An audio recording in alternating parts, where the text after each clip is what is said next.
Chapter 63 The Journey.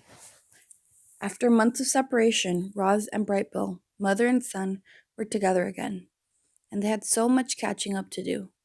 They went into the nest, and the robot built a fire. Then the goose gazed into the flames and told the story of his winter. This is what he said. We went the whole first day of our migration flying over the ocean. It seems like the ocean would go on forever. But just when the flock was getting tired, Longneck pointed to some tiny islands on the horizon. We flew down to one of the islands and ate dune grass and rested our wings. After a few days of hopping from island to island, we reached the mainland and continued over fields and forests. And then the snow began to fall. I'd never seen snow before, and at first I thought it was beautiful, but it just kept coming. The others explained that the snow was early, that we were never supposed to see it, but there it was piling up around us as we tried to sleep at night. Longneck worried that the weakest geese wouldn't survive, and he was right. We lost old Whitefoot to that very first snowstorm. We tried to fly around the snowy weather, but we got completely lost, and the weather became even worse. Lakes and ponds and rivers began freezing over. We couldn't find food or water, so we ate snow, and that would only made us colder. We had trouble cleaning ourselves, and our feathers became dirty and heavy. The flock was in bad shape, but Longneck kept us moving. We are geese, he squawked, and geese keep going. One day, we were struggling through the snow shower when we saw something called a farm. It had a perfect square fields and enormous buildings, and stomping her way through the farm was a robot. She looked just like you, Ma. Longneck sent me over to speak to the robot, but I couldn't understand anything she said, and I just followed her through the farm and around a corner, and then I saw something I never expected. Plants. Bright, colorful plants. I didn't understand how plants could live in such cold weather, but then I saw that they were actually inside a building. I learned later that the building was called a greenhouse, and it had clear walls made of something called glass.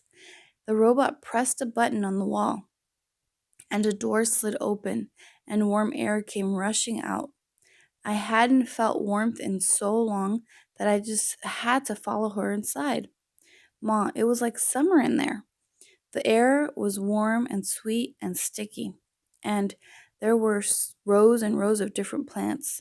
The robot didn't pay any attention to me, so I wandered around the greenhouse, nibbling on the leaves and drinking from puddles. Then I heard a scratchy voice behind me. If I were younger, I would have killed you by now. I spun around, and there was an old cat. He walked on stiff legs, and her fur was gray and clumpy. The cat's name was Snooks, and she didn't seem very nice. But then she saw the other geese out in the cold with their faces pressed against the glass, and she told me how to open the door. You can rest here, said Snooks, as the flock hurried in, but stay out of sight. The humans aren't as friendly as me. None of us knew what humans were, but we didn't care. We were just happy to be out of the cold. Ludwig was so happy she cried. The flock drank and ate and bathed and slept and stayed out of the way. Snook showed us where to leave our droppings so that they wouldn't be noticed, and for a few days the greenhouse was our home. Once or twice a day, the robot would go outside and return with a box or bag. But most of the time, she stayed inside and quietly worked on the plants. There was a barn that I just had to explore. It was filled with animals and machines and piles of straw, and two robots. One robot was fixing a broken door when I walked in. She was using a loud spinning tool called a saw. She pushed the saw through a long piece of wood, and dust shot up into the air. Everything was going smoothly until the saw suddenly lurched forward and sliced right through three of the robot's fingers. but she was fine. A minute later, there was a thwip sound and she popped in a new hand. Then she went right back to using the saw again. The other robots worked with the animals: chickens, sheep, pigs, and cows. They were all in cages. The chickens kept asking me how I'd gotten out of my cage. I was explaining that I'd never had a cage. When I heard panicked squawks coming from the greenhouse, I ran back and found that a human had discovered the flock. We didn't know what he was saying, but he looked really angry.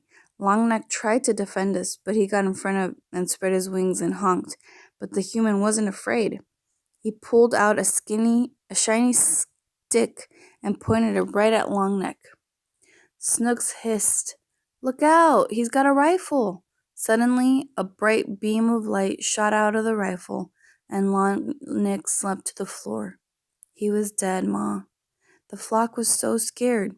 We fluttered around and honked over the plants, but the human kept moving toward us, pointing his rifle, so I pecked the bottom of the door to open the door, and we ran outside into the cold and flew away from there as fast as we could. Without Longneck, the flock needed a new leader. Everyone wanted me to lead. I didn't know what to do, so I started by repeating Longneck's words. I squawked, "We are geese, and geese keep going." Then I took the point, and the flock spread out behind me. The weather had us all turned around, and nobody knew which way to go, so I just led us straight south. We saw more robots and humans and buildings, but we didn't stop.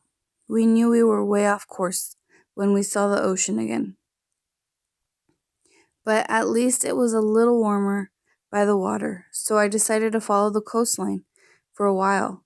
There were more buildings by the coast. Most of them were on land, but some were on the ocean. The ocean buildings were dirty and crumbling and leaning in different directions. There weren't any humans or robots in these buildings, only sea creatures. We saw ships on the water. We saw ships on the land. We saw ships in the air. They buzzed through the sky like giant dragonflies. And then we reached a place called a city, where thousands of buildings and robots and humans and ships were all closer together. When we stopped to rest on a rooftop, we met a friendly pigeon named Graybeak. She had grown up there, and she knew everything about the city. She flew us over the towers and under bridges and kept us away from all the buzzing airships. And everywhere we went, there were robots. Some of the city robots were just like you, Ma, but others crawled on 6 legs, or rolled on wheels, or slid up and down the slides of the buildings. Some robots were really small, and some were really big. They moved things and cleaned things and built things and did every kind of job you could think of. Graybeak brought us down to a ledge on the side of the building and told us to look through the window. Inside was a family of humans, and they had a Roz robot. When we looked into other buildings, we saw other humans with other robots. Every human seemed to have a robot. I told Graybeak about you, Ma, and she wanted to show us one last place. We flew out to the edge of the city to a really big building called a factory. Graybeak brought us to the roof windows, and we looked down into the factory and saw machines building sparkling heads and torsos and limbs. The factory was building robots. A machine held up a robot torso and put 2 legs under it, and they snapped into place. It put feet under the legs, and they snapped into place. It snapped arms into the shoulders and snapped hands into the arms. A head was snapped onto the top, and the robot was finished. Ma, the robot looked just like you. I think the factory is where you were built. I wanted to watch more robots being built, but it started snowing again. So we had to say goodbye to Graybeak and continued flying south. We saw fewer robots and humans and buildings and ships. The air became warmer and the snow disappeared. We started seeing other flocks of geese in the sky, so we followed them in the middle of a wide grassy field where there was a lake and hundreds of other geese. We finally reached the wintering grounds. After all we'd been through together, our flock had become very close. We kept to ourselves, eating and resting and remembering the geese we'd lost. But after a few weeks, we began to mingle with the other flocks. We met geese from all over the world, and they told us about their homes and their migrations and their troubles with the winter weather. Every flock had lost geese on the way there. A few flocks didn't take it at all. Before we knew it, the early spring flowers were poking up, and it was time to fly home. We followed the usual migration routes north. We flew over fields of forest and hills, but we didn't see any signs of humans or robots. And that was fine with us. Eventually, we reached the ocean, and then our island, and then our pond, and then we saw you. Chapter 64 The Special Robot. After Bright Bill told the story of his winter, he and his mother sat in silence and thought. They thought about poor Longneck and the human who had killed him. They thought about the farms and cities and factories. They thought about Roz and where she truly belonged. Then, after a while, Roz told Bright Bill her own winter story. She spoke of her long, dark hibernation and how she had awoken to find the nest caved in around her. She spoke of blizzards and frozen animals. She spoke of many lodges and she had built and the one that caught fire. But she mostly spoke of all the new friendships she had forged. I used to think that you were the only animal who would ever care about me, she said to her son. I worried that without you around, I would be alone again, but I was not alone. In fact, I made new friends, all on my own. I think the other animals might actually like me. Of course they like you, Ma, squawked the goose. You're the most likable robot I've ever seen, and I've seen a lot. It was true. Brightbill had seen hundreds of different robots that winter, and none of them were anything like Roz. None of them had learned how to speak with animals, or had saved an island from the cold, or had adopted a gosling. As he sat there watching the robots' animals' gestures, listening to her animal sounds, Brightbill realized how special his mother really was. Chapter 65 The Invitation. Roz was the first to arrive at the next dawn truce. She had an important announcement to make. The robot patiently waited in the great meadow as the sky slowly brightened, and the animals slowly gathered. And once everyone was milling around and chatting, Roz began speaking in her perkiest voice. Pardon the interruption. If I could please have a moment of your time. The crowd settled down and listened to their robot friend. We made it through a terrible winter. A new generation of youngsters is arriving. And my son, Brightbill, has just returned to the island with his flock. I think we can all agree there is much to celebrate. So, in addition to the dawn truce this morning, I would like to have another truce this evening. We can call it the evening truce, or even better, the party truce. The crowd began chattering with excitement. I have planned a celebration, Roz continued, and you are all invited. I will take care of everything. Just please meet back here at dusk. Oh, and I have a little surprise. Actually, it is not little, it's quite large. The point is, I have planned a celebration and I hope to see you all there. Sounds great, Roz, but I'm afraid there's one problem with your plan. Mr. Beaver blinked his beady eyes. The moon won't be out this evening, so it'll be too dark for us to see. You are half correct, said Roz. Tonight will be moonless, but it will not be dark, I promise. Now, if you will excuse me, I must prepare for our party. I will see everyone back here at dusk. Goodbye. Chapter 66 The Celebration. Dawn turned to day. Day turned to dusk, and just as Roz had asked, animals were gathering again in the great meadow.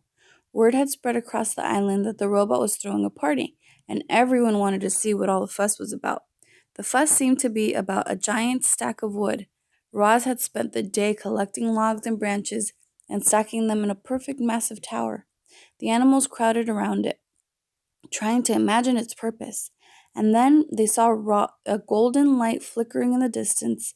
Roz emerged from the dark forest. In her hand was a flaming stick, which she held up like a torch.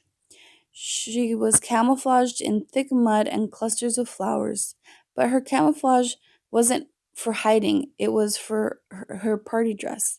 The animals watched as the robot glided across the meadow, surrounded by a warm glow. "Thank you all for being here," she said as she joined the crowd. "1 year ago, I woke on the shore of the island. I was just a machine. I functioned. But you, my friends and my family, have taught me how to live. And so I thank you." "No, thank you," Roz shouted a voice. "You have also taught me to be wild," said the robot. "So let us all celebrate life and wildness together."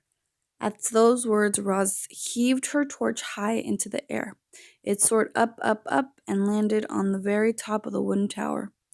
A ball of fire burst toward the sky.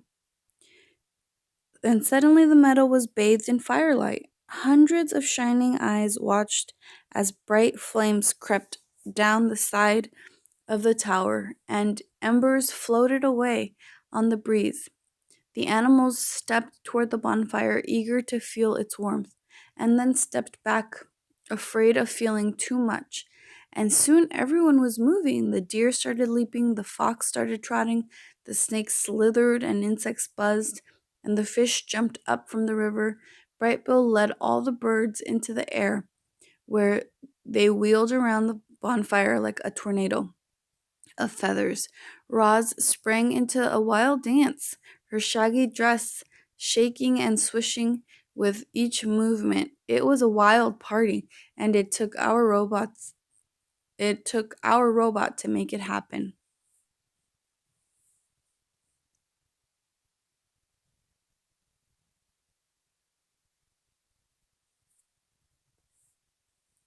Roz and the animals partied all night long. They were so busy singing and laughing and dancing that they didn't see a cargo ship as it sliced past the island. But the ship saw them. It saw the towering bonfire, it saw the robot, and then it quietly continued through the darkness.